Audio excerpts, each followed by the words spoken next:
Hi, Jo Ramsey here, and I wanted to talk a little bit this week about encouraging others.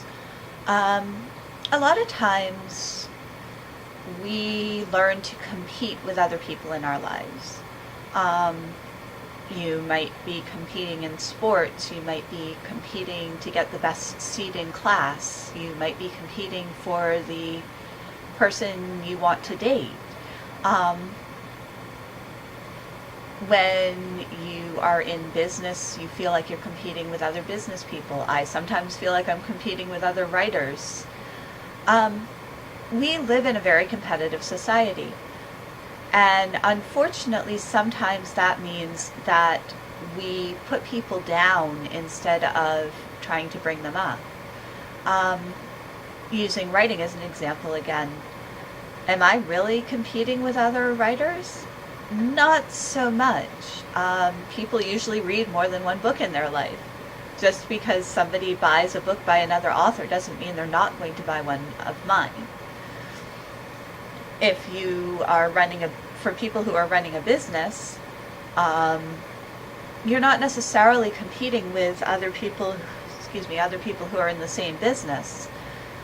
There's no reason why you can't network with other people who have similar businesses and encourage each other, cheer each other on, share leads, even share clients sometimes.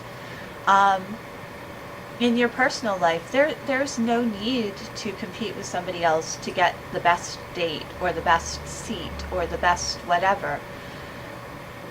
Why? Why do you have to compete with other people? And I mean, yeah, I know why. Because we live in a society that teaches us to compete. Everything is a competition.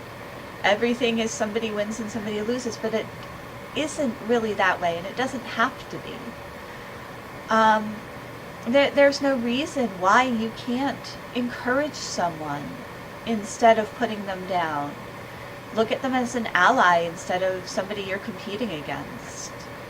It'll make things a lot better and a lot easier for everybody if we try to be nice to each other and say, hey, that's a really awesome shirt, instead of, my shirt's better than yours.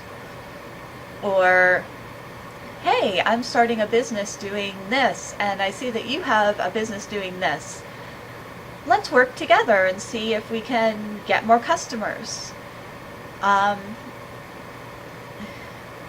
It really bothers me sometimes when people compete with each other, mainly because I've lost friends that way. Not so much because the friends were competing with me, but because people who felt like they had to compete with me did so in part by telling my friends, oh, you can't be friends with her because whatever. And it kind of stinks, and it's kind of hurtful. So anyway, think about what you have in your life. Think about what you want in your life. And think about the other people who maybe have what it is that you want. And instead of looking at them as competition, look at them as somebody who maybe you can work with to get where you want to be. And tell them good things about themselves. It's not going to hurt anything to say something nice. So that's the vlog for this week. And I hope everybody has a great week. I will see you next Monday, hopefully. Take care.